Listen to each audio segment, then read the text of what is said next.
Amanda Metcalf is editor-in-chief at Commerce and Communities Today.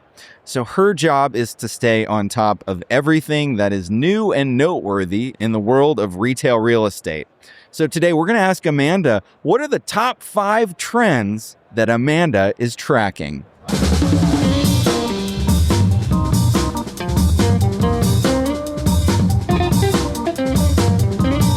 Live from Las Vegas, it's Where We Buy. That's right, you're listening to Where We Buy. It's the show where we talk with retail experts and we visit the places where we buy.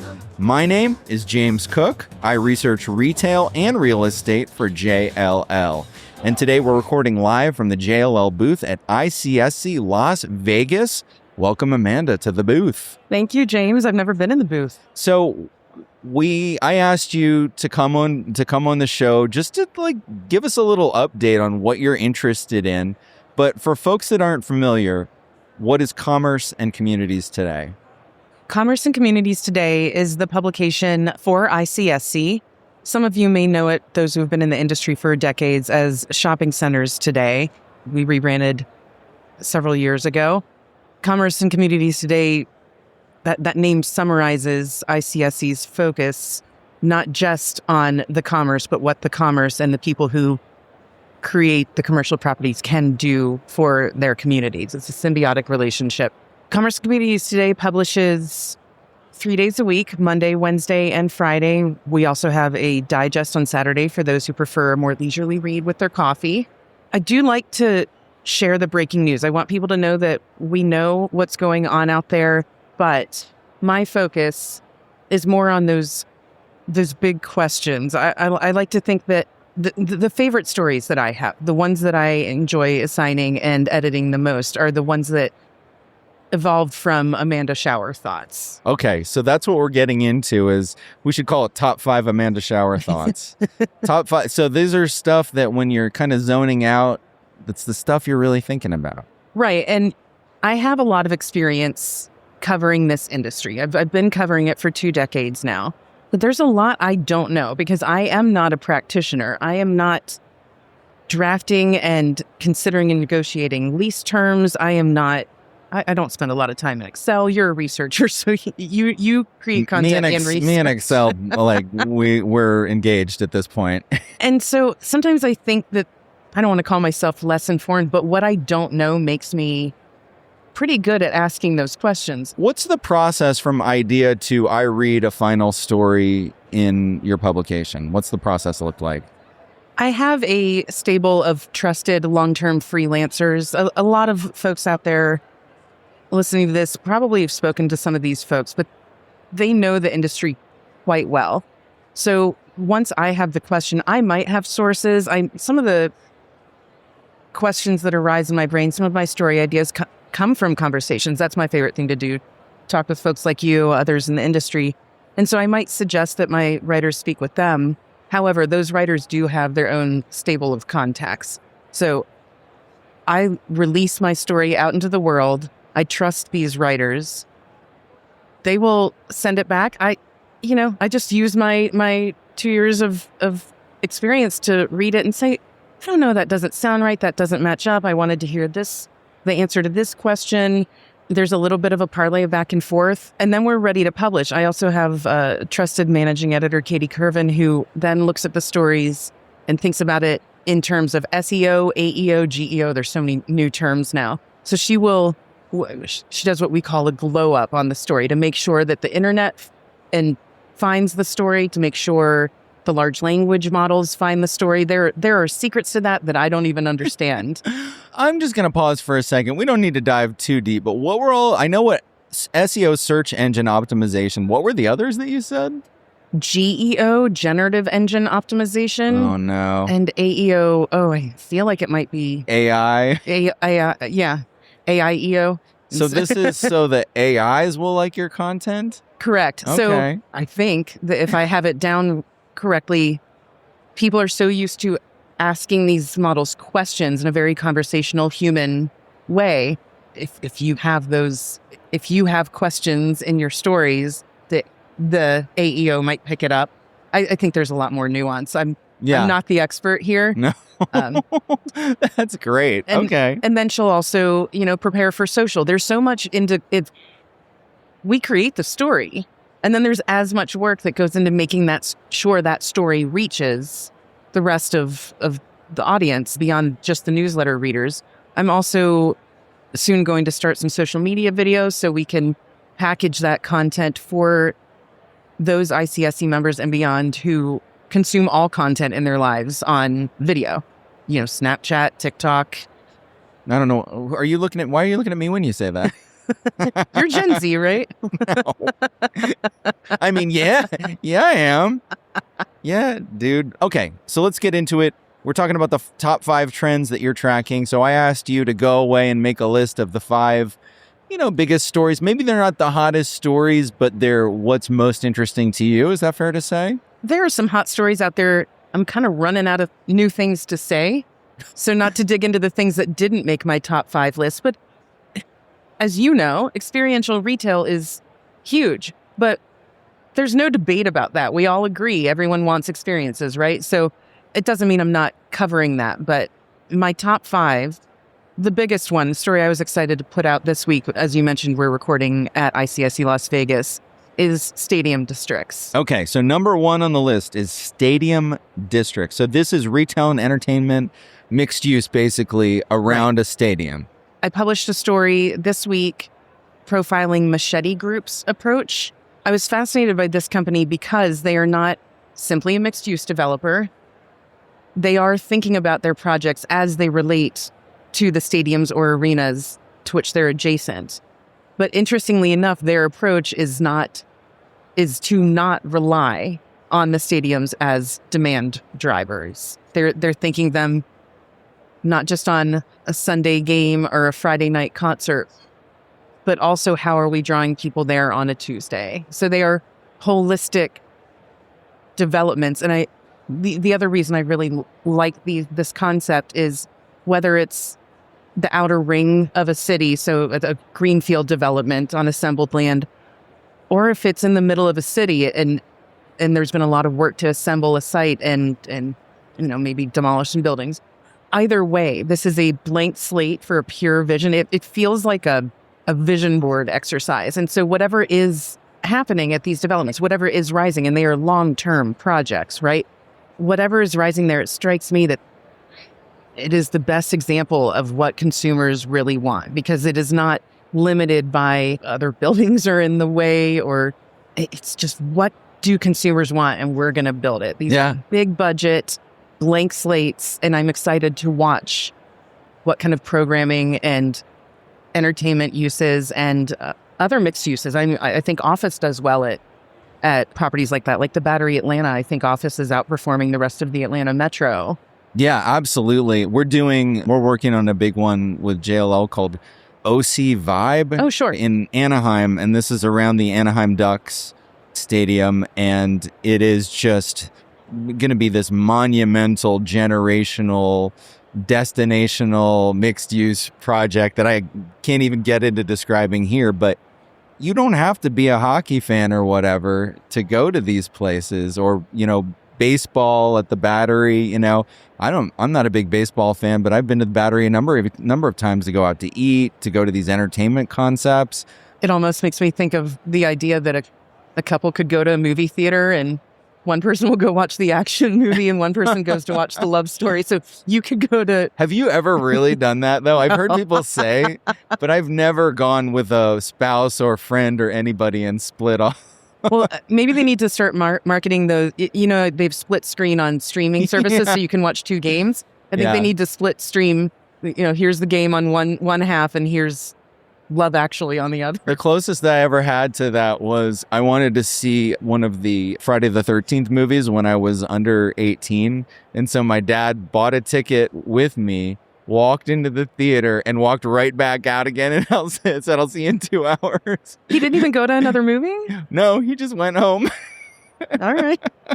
I do remember if my childhood best friend insisted that my parents dropped me off at the back of the movie theater parking lot in the station wagon. And I said, no one thinks we actually got ourselves here. I know, right? Okay, number 1 was stadium districts. What's number 2 on the list? I'm really fascinated about medical uses at malls.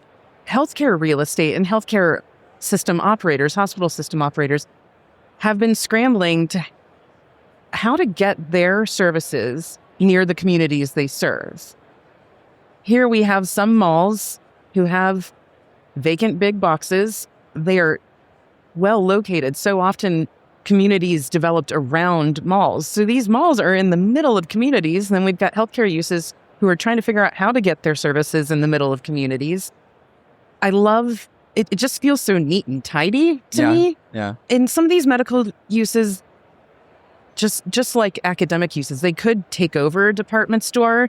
You could tear that building down, keep the rest of the property, maybe reposition it a little bit, maybe reconfigure the parking lot. I love the idea that retail serves the community and the community needs it close to their home. Healthcare serves the community and they need it close to their home. It seems obvious. There are reasons it didn't work before, but I love that we are at a spot now where this is working. Yeah. No, that's a great one. All right, let's keep it moving. What's next on the list? I've written this down as nostalgia. Okay. Now, the Gen Z, we've talked about them before. Gen Z is driving so much purchasing. And so I almost feel like nostalgia is a misnomer. So I don't know, are the 90s still in with them? Have we passed, or is it now the 2000s are in with Gen Z? I think we're in the Y2K. Okay. Yeah. So it's the early 2000s. I don't even know if they were alive then. So nostalgia doesn't seem right because they didn't experience it the first time around. There's a word for it, and I forget what it Okay. is, but it's a nostalgia for a time you didn't experience. So I'm Gen X, and there was a lot of boomer nostalgia around the 60s when I was growing up. You know, and I didn't grow up in the 60s. So there's like a nostalgia for your parents when your parents were your age kind of thing. I do remember finding an old baseball jersey style shirt from my dad's college days and thinking it was so cool to wear that around. So I see what you're saying. In this case, I'm loving seeing, Froyo is back. I don't even know. It is. Huh. I mean, we were so inundated with Froyo for so long. There was a Froyo boom for a while. I thought we had evolved into gelato and all the same thing, different takes. Yeah. But Froyo is back, and I don't even think it's the TCBY yogurt. I want those caramelized walnuts. Oh. It's the best thing. That I would feel nostalgic for that. Okay. This is a bigger throwback. Mahjong. Yeah. CCT published a story recently, and that's experiential. It's social. You can run classes so people can learn it. It's a complicated game, but then you can also have your league play. So there's a resurgence in people playing Mahjong and like meeting up to play it and learning to play it. It's a social club. Yeah. Right. Oh, so there's Mahjong social clubs. But for a while there, McDonald's had McDonald Land back. Chuck E. Cheese is showing up. You got Chi-Chi's, I think, trying to make back? a research. Yeah. It's a celebration of food. I know. Yeah. That was like my big birthday place when I was a kid. I've had a big debate with some of my friends about, when I was in my 20s, whether Outback was higher scale than TGI Fridays. And I wasn't in this industry. None of us knew, but none of us could agree. But in my head, Chi-Chi's was higher. I don't know, maybe it was the sizzling fajita plates walking past. It felt fancy. It might as well have been Bananas Foster prepared at my table. Right, exactly. The malls themselves were also celebrating. Yeah. Simon had its "Why don't you meet me at the mall?" CBL had similar branding, or still does. So mall culture is coming back, but it's not limited just to mall culture. And so I think I'm just personally enjoying that. Yeah. I'm seeing my own personal, if everyone's style froze in high school, I'm just seeing my personal choices validated right now. I'm just I've never been a huge frozen yogurt fan though. It's about it's the toppings. It's the toppings. Right. It's like, and I remember it was like presented as, it's healthier than ice cream, which whatever. No, not with all those toppings on it. No, I know the part that makes it the best. Right. I don't listen in my job. I don't need to know why. I just like noticing it's happening. Okay, good. We're pointing things out. Right. All right. What's next on the list? So specialty leasing, ancillary income, local leasing, these used to be separate spheres, and they remain separate. But they are converging. And here's why I say that. It's all becoming about programming for the community, the people you're trying to draw into the shopping centers. So I think the people on leasing teams and property management teams making these decisions are enjoying a higher stature, deservedly so. They deserved it before, but they are impacting the bottom line, but the industry is also appreciating the power to draw the community into the shopping centers. And so whether we're talking about pop-ups or kiosks or short-term leases on inline spaces, sponsorships, those aren't just banners with branding anymore. They're collaborations between the sponsor and the property team. Yes, serving their interests by bringing foot traffic in, but it doesn't matter. They're bringing foot traffic in by serving the communities, and so everyone's winning. And it's really fun to see all the activations taking place. And it's not just at malls. You're seeing it. I'm picturing the car parked in the common area at the mall. Yeah. But it's at power centers, lifestyle centers, that kind of programming, that creativity is really fun to watch. Yeah, that's cool. When I was in town, we were at the ICSC offices for some meetings, and we took a tour of Grand Central Terminal. Mm-hmm. And there's 92 retail locations in New York's Grand Central Terminal, but they do tons of brand activations. Like, that is a big part of it, of different brands coming in and doing like pop-ups, not necessarily even selling things. It's just about brand building, because there's so many people who go through Grand Central like every day. And not to slam Times Square, but Grand Central gets, yes, the tourists, but also the locals or the near locals, the Long Islanders. So wait, you're a New Yorker, right? I'm a Brooklyner. So you go to Times Square, what, like once a week, twice a week? What's your average? The ICSC office is conveniently located in Midtown Manhattan, and I like to take advantage of that and go to Broadway shows. So I am reluctantly walking through Times Square. So you do get there quite from time often. to time. There are a lot of mid-block secrets. There's 6.5 Avenue, and there are all the hotel cut-throughs just west of. To avoid the traffic. Yes. Yeah. Yes, I've mastered it. Okay, I love it. All right, next time I'm in town, you're going to have to show me the secret routes to avoid the crowds. I'll show you. Okay, so that was specialty leasing. What's our final number 5 on our list of, what do we call it? Top 5 trends Amanda is tracking. So here's one I haven't reported on yet. It's still categorized as a shower thought because I have not pursued it. This is an example of a question a lot of people might know the answer. I don't. And so I think there are other readers out there who might want to know. I want to know what it is about Chicago. It is a testing ground for a lot of retail concepts. I believe Wayfair's first brick and mortar store was there. In suburban Chicago, yeah. Right. Yeah, I'm talking about the larger metro area. Amazon's big box stores. You've got, I think Warby Parker has 15 stores in Illinois. IKEA has 3 in Chicago. So I can take guesses about why. I mean, I understand the central location, strong logistics, a nice, proudly typical consumer or broadly representative. I want to know what retailers know about Chicago, what they're hoping to get out of it, why it is a telling testing ground. So I don't have any of those answers, but I think I might be asking a writer to look into that soon, and then I'm eager to read it. I love it. I think that Chicago is unique. It is very distinct from LA and New York, but it's a big market. Right. So there's money to be made, but if you want to open your show off Broadway, it's a little like, and I'm using that as a metaphor.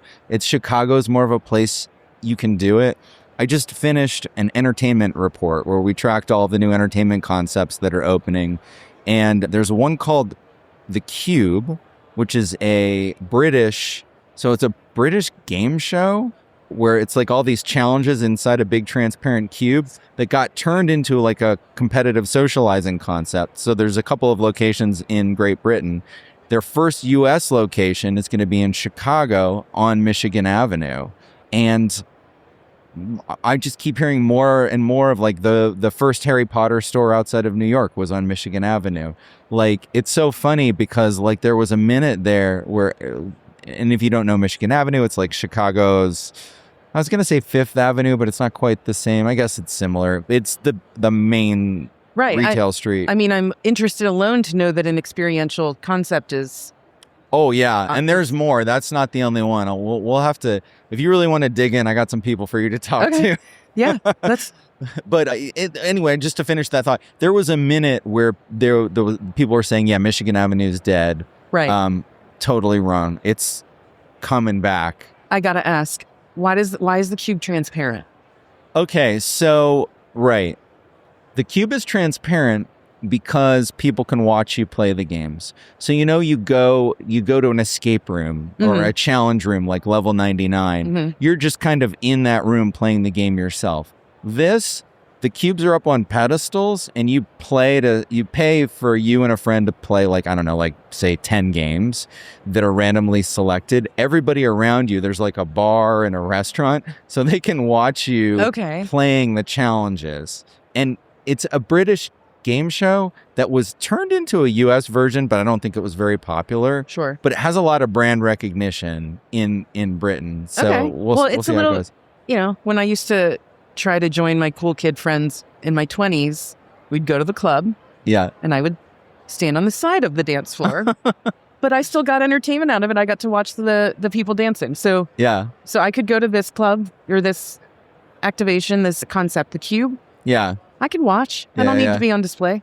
I'm going to check it out. So what is it about Chicago? That's the final question. Right. So to recap, stadium districts, medical uses at malls, nostalgia, specialty leasing, and ancillary income. And what is it about Chicago?